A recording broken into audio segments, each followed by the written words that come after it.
반갑습니다. 비교 불가 분석력 MLB만 팠다입니다. 혼자서 데이터 분석으로 경기장 날씨나 선수들의 그날 컨디션, 홈 원정의 차이와 제일 중요한 그날 경기에 대한 몇 가지 변수를 개인 혼자서 분석하기엔 제한적이라 생각합니다. 위에 보이시는 적중한 대화 내용처럼 각종 정보를 통하여 제공하는 픽을 받아보시면서 수익에 한 걸음 더 나아갈 수 있으실 겁니다. 입장 방법은 아래 댓글 확인해 주시면 됩니다. 자, 그럼 8월 7일 MLB 분석 시작하겠습니다. 피츠버그 최근 경기에서 중심 타선은 장타 생산력을 유지하고 있지만 하위 타순의 출루율 저하로 공격 흐름이 자주 끊긴다. 선발 히니는 슬라이더와 체인지업 조합으로 타자 타이밍을 뺐지만 구속 유지에 실패하면 장타 허용이 잦아진다. 샌프란시스코 최근 경기에서 타선과 마운드 모두 안정적인 밸런스를 유지하며 실점 억제와 득점 효율 모두 우수하다. 선발 로비레이는 포심과 슬라이더의 각도를 살려 좌타자 상대로 강한 압박을 가하며 낮은 존 공략이 정교하다. 샌프란시스코는 레이를 앞세워 초반부터 낮은 존 중심의 승부로 타자 타이밍을 흔들 계획이다. 그리고 타선 전체의 고른 응집력을 바탕으로 이닝마다 꾸준히 출루와 득점 기회를 만들 수 있다. 피츠버그는 히니의 구위가 유지될 경우 초반은 팽팽하게 흐를 수 있지만 주자 상황에서 변화구 제구 흔들림이 불안 요소다. 특히 하위 타순이 침묵하면 중심 타선도 고립돼 공격 루트가 끊긴다. 경기 후반으로 갈수록 피츠버그는 불펜 제구 기복이 반복되며 리드를 지키는데 어려움을 겪고 있다. 반면 샌프란시스코는 마운드 운영, 불펜 리듬, 수비 집중력이 모두 일정하게 유지되는 팀이다. 그래서 이 경기는 후반부 실점 관리 능력에서 명확한 차이가 드러날 수 있는 구도다. 결국 전체적인 운영 완성도와 집중력에서 샌프란시스코가 한 발 앞선다. 필라델피아 최근 경기에서 마운드 안정감과 득점권 집중력이 조화를 이루며 안정적인 흐름을 유지 중이다. 선발 수라이즈는 낮은 릴리스 포인트를 활용해 체인지업 구사 각도를 극대화하며 초반 스트존 공략이 매우 과감한 편이다. 장타 억제 능력도 뛰어나며 주자 누적 상황에서도 흔들림 없이 타자를 상대하는 강점을 보인다. 볼티모어 최근 경기에서 중심 타선의 장타력은 여전히 위협적이지만 하위 타순이 침묵하면서 공격 흐름에 단절이 발생하고 있다. 선발 로저스는 포심과 체인지업 조합이지만 우타자 상대 변화구 제구 편차가 심할 경우 장타 허용으로 직결된다. 특히 볼넷 허용 이후 집중타를 맞는 장면이 반복되며 위기 상황에서의 제어력이 부족하다. 필라델피아는 수라이즈를 앞세워 초반부터 낮은 존 승부로 타자를 흔들 수 있다. 그리고 타선은 중심 타선의 장타력과 하위 타선의 작전 수행이 결합되어 찬스가 끊기지 않는다. 볼티모어는 로저스의 변화구 제구가 안정적일 경우 초반 흐름을 지킬 수 있지만 한순간의 실투가 대량 실점으로 이어질 수 있다. 특히 하위 타순의 출루 저하는 중심 타선의 득점 기회 자체를 제한할 수 있다. 후반으로 갈수록 필라델피아는 불펜 집중력과 수비 완성도를 바탕으로 실점을 억제할 가능성이 높다. 반면 볼티모어는 제구 기복이 반복되는 불펜 운용에서 약점이 노출될 수 있다. 그래서 이 경기는 중후반 리드 싸움에서 필라델피아 쪽이 유리하게 작용할 확률이 크다. 결국 마운드 안정감, 연결 타격, 수비 집중력 모두 필라델피아가 한 수위다. 뉴욕 매츠 최근 경기에서 선발 마이너스 불펜 마이너스 타선이 고르게 안정된 흐름을 보여주고 있다. 선발 데이빗 피터스는 좌완 특유의 낮은 존 공략과 슬라이더 각도 변화로 위기 관리 능력이 뛰어나다. 좌우타 모두 상대로 초반 이닝 삼진 비율이 높고 주자 누적 상황에서도 흔들림이 적다. 클리블랜드 직전 경기에서도 마운드와 수비 쪽에서 기복이 뚜렷했다. 선발 개빈 윌리엄스는 위력적인 포심과 커브를 갖췄지만 스트라이크 존 공략이 흔들릴 경우 장타 허용이 빠르게 나온다. 특히 경기 초반에 실점을 허용하며 흐름을 넘겨주는 장면이 자주 반복되고 있다. 이번 경기는 선발의 안정성과 하위 타선의 연결력이 핵심 변수가 될 전망이다. 피터스는 초반부터 스트라이크 존 공략을 통해 상대 타선을 제압할 가능성이 높고 상하위 타순의 유기적인 흐름이 이닝마다 득점 찬스를 만들 수 있다. 반면에 클리블랜드는 윌리엄스의 제구 편차가 크고 하위 타순의 무게감이 떨어진다. 그래서 공격이 단조로워지고 불펜 운영에서도 제구 흔들림이 발생할 수 있다. 하지만 클리블랜드 중심 타선이 초반 장타를 터뜨릴 경우 일시적으로 흐름이 뒤집힐 가능성도 있다. 그럼에도 불구하고 매츠는 불펜 집중력과 수비 안정감을 기반으로 다시 주도권을 되찾을 힘이 있다. 결국 경기 후반으로 갈수록 흐름은 다시 뉴욕 매츠 쪽으로 수렴될 가능성이 높다. 전체적으로 선발 마이너스 불펜 마이너스 타선 연결력에서 매츠가 한 수위의 완성도를 보여주는 매치업이다. 디트로이트 최근 경기에서 중심 타선과 하위 타선 모두 기여도가 높아 공격 밸런스가 안정적이다. 35번 중심 타선은 장타력과 득점권 집중력이 강하며 주자 상황에서 확실한 생산력을 보여준다. 하위 타순도 단순 소극적 대응이 아닌 번트 희생타적 시타로 상위 타순과의 연결을 끊지 않는다. 미네소타 전체적으로 중심 타선 위주의 득점 루트에 의존하는 흐름이다. 중심 타선은 장타를 만들어내는 힘은 있지만 하위 타선의 출루율이 낮아 득점 연결성이 떨어진다. 후반부로 갈수록 타이밍이 흔들리는 장면이 반복되며 찬스를 살리지 못하고 흐름이 끊긴다. 이번 경기는 타순 밸런스와 후반 운영 집중력이 핵심이다. 디트로이트는 중심 타선의 장타력과 하위 타순의 출루 연계가 고르게 작동된다. 이로 인해 거의 모든 이닝에서 득점 찬스를 만들 수 있는 구조를 갖추고 있다. 반면 미네소타는 하위 타순 침묵 시 공격 흐름이 단절되고 타점 생산이 중심 타자에게만 쏠린다. 그래서 7회 이후로 갈수록 기동력과 득점 전환율이 떨어진다. 디트로이트는 불펜 안정성과 작전 수행 능력이 모두 좋아 후반 흐름을 확실히 가져갈 수 있는 팀이다. 양 팀의 마운드 마이너스 타선 마이너스 수비 흐름을 종합하면 디트로이트가 더 완성도 있는 경기 운영이 가능하다. 결국 후반까지 흐름을 이어갈 수 있는 쪽은 디트로이트라는 판단이 유력하다. 시카고 컵스 최근 경기에서는 마운드의 자신감과 타선의 응집력이 맞물리며 상승 흐름을 타고 있다. 선발 케이드 호트는 강속구와 예리한 슬라이더를 주무기로 스트라이크 존을 과감하게 공략하는 스타일이다. 신시내티 전체적인 팀 전력은 기복이 심하며 특히 마운드와 하위 타순의 약점이 반복되고 있다. 선발 앤드류 에보트는 체인지업과 커브의 완급 조절은 강점이나 포심이 높게 형성되면 장타 허용이 잦다. 이 경기는 선발의 피칭 패턴과 공격 템포, 후반 집중력이 핵심 변수다. 시카고 컵스는 호튼이 초반부터 강하게 스트존을 두드리며 상대 타자들의 타이밍을 뺏을 수 있다. 타선은 중심부터 하위까지 고른 기여가 가능한 구조로 이닝마다 찬스를 만들 수 있는 퍼포먼스를 보이고 있다. 반면 신시내티는 에보트의 제구 흔들림과 하위 타순 침묵이 공격 흐름에 걸림돌로 작용할 수 있다. 특히 불펜 운영에서의 기복이 크기 때문에 경기 후반 리드를 지키는데 어려움을 겪을 가능성이 있다. 컵스는 불펜과 수비 안정감까지 겸비한 팀으로 흐름을 한번 잡으면 쉽게 놓치지 않는 경기 운영이 가능하다. 전체적으로 마운드 집중력, 타선 응집력, 후반 마무리까지 모든 구간에서 컵스 쪽이 한 수 위의 그림이다. 텍사스 최근 경기에서 중심 타선은 장타를 통해 한 방의 가능성을 보여주고 있지만 하위 타선의 출루가 끊기며 공격 루트가 단조롭다. 선발 잭 라이터는 포심 구위와 슬라이더 각도가 날카롭지만 경험 부족으로 인해 제구 편차가 잦다. 뉴욕 양키즈 최근 마운드와 타선의 집중력이 동시에 살아나며 안정된 경기력을 보이고 있다. 선발 로도는 포심과 슬라이더 조합이 예리하며 좌우타 가리지 않고 낮은 존에서 삼진을 유도할 수 있는 능력을 갖췄다. 양키즈는 로돈의 날카로운 슬라이더와 포심을 통해 경기 초반부터 타자 타이밍을 무너뜨릴 계획이다. 그리고 중심 타선의 장타력과 하위 타순의 기민한 주루로 끊임없이 찬스를 만들 수 있다. 반면 텍사스는 라이터의 제구 편차와 하위 타순의 공백이 타선 응집력에서 약점으로 작용할 수 있다. 특히 불펜 승부로 넘어갈 경우 양키즈 쪽이 확실한 필승조를 바탕으로 흐름을 틀어줄 가능성이 높다. 그래서 이 경기는 초중반 팽팽한 흐름이 이어지더라도 후반 들어 경기력 차이가 분명히 나타날 수 있다. 또한 수비 집중력과 위기 대처 능력 모두 양키즈가 한 수위로 평가된다. 텍사스가 홈런 한 방으로 흐름을 뒤흔들 여지는 있으나 전체적인 경기 구성은 양키즈 쪽으로 기운다. 결국 마운드의 운영 능력과 타선의 응집력에서 뉴욕 양키즈가 앞선다. 콜로라도 최근 경기에서 중심 타선은 홈런포를 통해 분위기를 끌어올리고 있지만 하위 타순 침묵이 흐름을 자주 끊는다. 선발 프리랜드는 변화구 제구와 타이밍 빼앗기는 능하지만 포심 구위가 평범해 장타 허용률이 높은 편이다. 특히 홈구장의 고도 특성상 구위 유지에 어려움을 겪으면 빅이닝으로 이어질 수 있다. 토론토 최근 경기에서 전 타순의 타격 밸런스가 살아나며 득점 루트가 다양해지고 있다. 선발 가우스먼은 포심과 스플리터 조합이 리그 정상급이며 낮은 존 공략으로 장타 억제에 매우 강하다.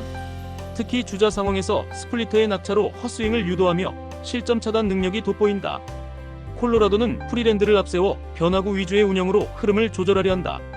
그러나 토론토는 가우스먼의 스플리터로 초반부터 타자 타이밍을 철저히 무너뜨릴 계획이다. 그리고 상하위 타순 모두 득점 기여가 가능해 매 이닝 압박을 가할 수 있다. 콜로라도는 중심 타선의 한 방은 있지만 하위 타순 침묵과 불펜 기복이 발목을 잡는다. 반면 토론토는 불펜 운영이 안정적이고 수비에서도 미스가 적어 경기 흐름을 놓치지 않는다. 그래서 이 경기는 선발 대결에서 우위에 있는 토론토가 초중반 리드를 잡을 가능성이 높다. 후반부로 갈수록 콜로라도는 마운드 교체 이후 실점 리스크가 증가할 수 있다. 결국 마운드 지배력, 타선 응집력, 수비 집중도 모두 토론토가 한 수위다. LA 에인절스 최근 들어 타선의 집중력은 유지되고 있지만 경기 후반 승부처에서 아쉬움이 반복되고 있다. 선발 타일러 앤더슨은 체인지업과 포심을 기반으로 안정적인 완급 조절이 강점이다. 낮은 존 공략과 땅볼 유도로 실점을 최소화하지만 피로 누적 시 구속이 눈에 띄게 떨어진다. 템파베이 최근 경기에서 중심 타선이 집중력을 되찾으며 결정적인 흐름을 만들어내고 있다. 선발 셰인 바즈는 포심 구위와 슬라이더의 각도가 예리해 삼진 유도에 능하다. 제구가 흔들릴 땐 불안하지만 이날은 초반부터 낮은 존 승부가 정확히 들어가고 있다. 에인절스는 초반부터 앤더슨의 완급 조절을 통해 낮은 존 승부로 흐름을 잡으려 한다. 그러나 템파베이는 중심 타선의 날카로운 컨택으로 빠르게 타이밍을 맞춰가는 중이다. 그리고 하위 타순까지 연쇄적인 출루로 이닝마다 압박을 가할 수 있는 구조다. 반면 에인절스는 중심 타선의 집중력은 유지되지만 불펜 투입 이후 경기 리듬이 흔들릴 여지가 있다. 특히 후반으로 갈수록 템파베이의 불펜 운영 안정성과 수비 집중력이 돋보이는 흐름이 반복된다. 그래서 이 경기는 후반 68회 사이에 승부가 뒤바뀔 수 있는 전형적인 뒷심 싸움 구도다. 템파베이는 장타 한 방으로 분위기를 바꾸는 힘이 있고 에인절스는 그 흐름을 끊지 못할 가능성이 크다. 결과적으로 마운드 교체 타이밍과 하위 타순 응집력에서 템파베이가 앞선다. LA 다저스 최근 경기를 지배하는 흐름은 선발부터 타순까지 확실히 짜여있다. 선발 오타니 슈에이는 리그 정상급 포심 구속과 슬라이더 각도를 갖춘 좌완 에이스다. 스플리터 활용이 정교해 타자의 타이밍을 무너뜨리는 능력이 탁월하며 특히 초반부터 삼진 유도가 뛰어나 주도권을 초반에 가져오는 데 능하다. 세인트루이스 전체적인 투타 밸런스는 기복이 있는 흐름이다. 선발 매튜 리베라토레는 체인지업 커브의 완급 조절 능력은 우수하지만 포심이 높게 형성되면 장타 허용이 많아지는 단점이 반복된다. 특히 강타선 상대로는 투구수가 빠르게 누적돼 이른 교체 리스크가 크다. 이번 경기는 선발 에이스의 구위가 경기 흐름을 좌우할 가능성이 높다. 오타니는 초반부터 포심과 슬라이더를 중심으로 삼진 유도와 땅볼 처리 비율을 끌어올릴 수 있다. LA 다저스는 상하위 타순 모두에서 득점 생산이 가능해 이닝마다 압박을 가할 수 있다. 반면 세인트루이스는 리베라토레의 포심 높낮이 제어와 투구수 관리가 불안하다. 하위 타순의 출루가 막히면 중심 타선에서 터뜨려도 흐름이 이어지지 않는다. 그래서 초반 타이밍을 놓치면 점수차가 벌어질 위험이 크다. 다저스는 불펜 안정성과 수비 완성도를 바탕으로 후반에도 주도권을 유지할 가능성이 높고 결국 이 경기는 초중반 흐름을 잡는 순간 다저스가 큰 틀에서 경기를 매듭지을 수 있다. 마이애미 최근 경기 흐름은 나쁘지 않지만 결정력에서 아쉬운 장면들이 반복되고 있다. 선발 젠슨 정크는 직구와 슬라이더 조합이 안정적이고 변화구 폭도 넓지만 초반 이닝에서 스트라이크 존 승부가 단조로워질 경우 피안타율이 급격히 높아지는 경향이 있다. 휴스턴 선발 스펜서 아리게티는 제구 기복은 있으나 커브와 포심의 조합으로 타자 타이밍을 뺏는 능력이 좋다. 특히 초반 볼넷 이후에도 흐름을 끊기지 않고 이어가는 경기 운영 감각이 상승세다. 중심 타선은 장타력에 더해 득점권 집중력도 회복세에 들어섰으며 하위 타순에서도 컨택 위주의 적극적인 타격이 이어지며 기회 확장에 기여하고 있다. 이번 경기는 마운드보다 타선과 작전 성공률 그리고 후반 집중력이 승부를 좌우할 가능성이 높다. 마이애미는 정크의 초반 흐름이 중요하지만 변화구 중심의 운영이 읽힐 경우 실점 리스크가 커진다. 특히 중심 타선이 찬스를 살리지 못하고 흐름이 끊기면 하위 타순에서의 연결도 막힐 수 있다. 반면에 휴스턴은 초반 흔들림을 넘기면 중후반부터 중심 타선이 흐름을 뒤집을 수 있는 파괴력을 갖고 있다. 불펜 안정성도 상대적으로 후반 전개에 강점을 가져갈 수 있고 공격 템포 자체가 마이애미보다 더 빠르고 기동력도 살아있다. 전체적으로 7회 이후 경기 주도권이 휴스턴 쪽으로 급격히 기울 수 있는 구도이며 이 경기는 결국 후반 타선 집중력에서 차이가 벌어질 가능성이 크다. 워싱턴 최근 경기에서 중심 타선은 장타를 통해 찬스를 만들지만 하위 타선의 연결이 끊기며 루트가 단조롭다. 선발 카발리는 포심과 슬라이더를 축으로 피칭하지만 변화구 제구 편차가 잦아 피안타율 기복이 크다. 애슬레틱스 최근 경기에서 상하위 타선이 고른 출루를 이어가며 득점 루트가 다양해지고 있다.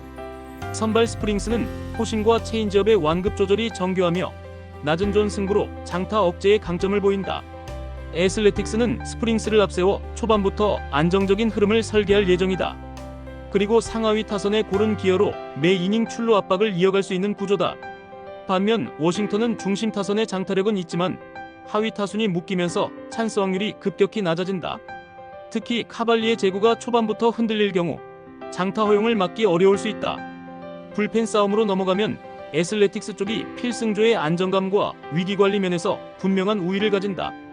또한 수비에서도 외야 커버 범위와 송구 판단에서 차이를 보이며 흐름 차단 능력이 돋보인다. 그래서 이 경기는 초중반에 점수차가 벌어질 경우 워싱턴이 따라잡기 어려운 흐름이 예상된다. 결국 마운드 안정감과 타선 응집력 모두 애슬레틱스 쪽으로 무게가 실리는 경기다. 보스턴 최근 경기에서는 선발과 중심 타선이 안정적인 시너지를 보이며 초반 주도권을 장악하고 있다. 선발 더스틴 메이는 강속구와 날카로운 커터를 축으로 낮은 존 제구를 통해 장타 억제의 강점을 보인다.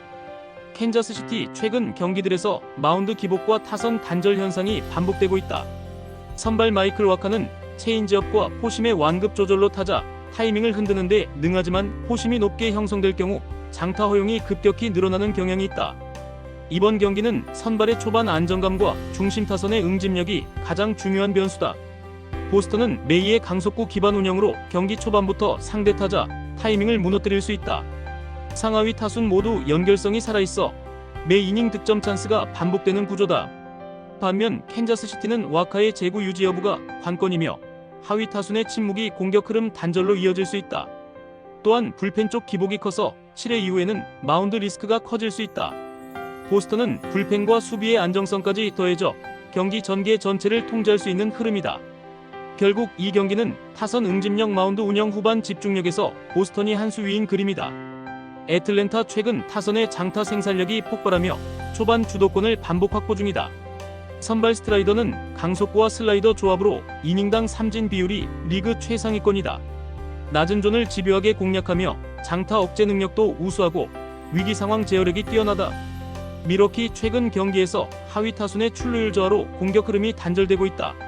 선발 퀸타나는 체인지업과 커브 완급 조절은 좋지만 포심 높낮이 조절 실패 시 장타 허용이 잦다. 강타선을 상대로 투구수가 빠르게 올라가는 경향이 뚜렷하다. 애틀랜타는 스트라이더를 중심으로 경기 초반부터 타선을 압박할 계획이다. 그리고 중심 타선의 장타력과 하위 타순의 연결이 맞물리며 이닝별 찬스를 만들 수 있다. 반면에 미러키는 퀸타나의 구위 유지 여부가 초반 흐름에 결정적이다. 하지만 높은 볼 형성 시 애틀랜타 중심 타선의 응징이 빠르게 이뤄질 수 있다. 후반으로 갈수록 애틀랜타는 불펜의 안정감을 바탕으로 실점을 최소화할 수 있다.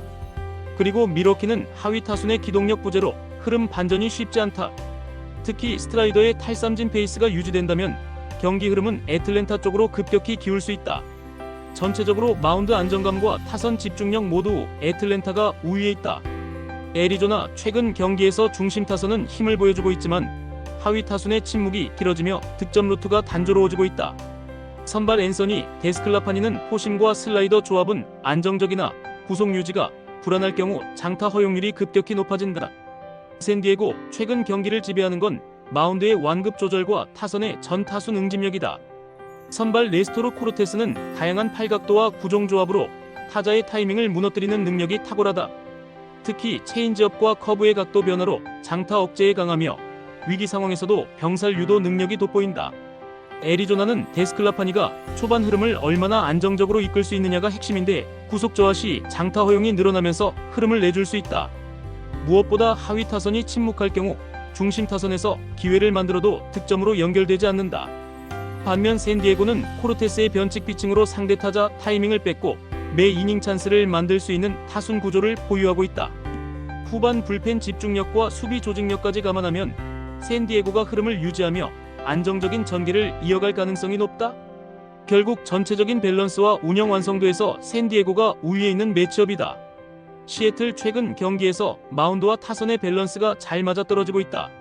선발 조지 커비는 포심 마이너스 슬라이더 조합에 기반한 안정된 제구를 바탕으로 초반부터 스트라이크 존을 과감히 공략한다. 불필요한 볼넷이 적고 위기 상황에서도 낮은 존 공략을 통해 실점을 최소화하는 운영이 가능하다. 시카고와 이트삭스 최근 경기들에서 마운드와 타선 흐름이 모두 일정치 않다. 선발 조나단 캐넌은 포심과 체인지업의 완급 조절은 가능하지만 포심이 위로 형성될 경우 장타 허용 빈도가 높다. 강타선 상대로는 투구수가 빠르게 늘어나며 중반 이전에 교체되는 장면이 자주 발생한다. 이 경기는 선발의 제구 안정성과 타순 간 연결성이 가장 큰 변수다. 시애틀은 커비가 초반부터 스트존을 적극 공략하며 경기 템포를 빠르게 가져올 가능성이 크다. 특히 중심 타선이 득점권에서 높은 집중력을 유지하고 있고 하위 타순까지도 흐름이 단절되지 않는다. 반면 시카고 화이트는 캐넌이 초반부터 투구수 관리에 애를 먹을 가능성이 있고 하위 타순의 침묵이 계속된다면 중심 타선의 장타도 흐름으로 연결되기 어렵다. 전체적으로 마운드 안정감, 타선 밸런스, 후반 집중력 모두 시애틀이 앞서는 구도다. 결국 실점 억제와 득점 루트의 다양성에서 차이가 벌어지는 그림이 유력하다. 끝으로 절대 입장료, 수수료 따위 받고 있지 않는 가족방이며 위 대화 내용처럼 수익에 한 걸음 다가가실 수 있게 적중률로 보여드리겠습니다. 더 자세한 조합, 핸디캡, 언오버 확인을 하시고 싶으신 분들은 아래 고정 댓글 확인해 주시고 구독, 좋아요는 영상 제작에 큰 힘이 됩니다. 긴 영상 봐주셔서 감사합니다.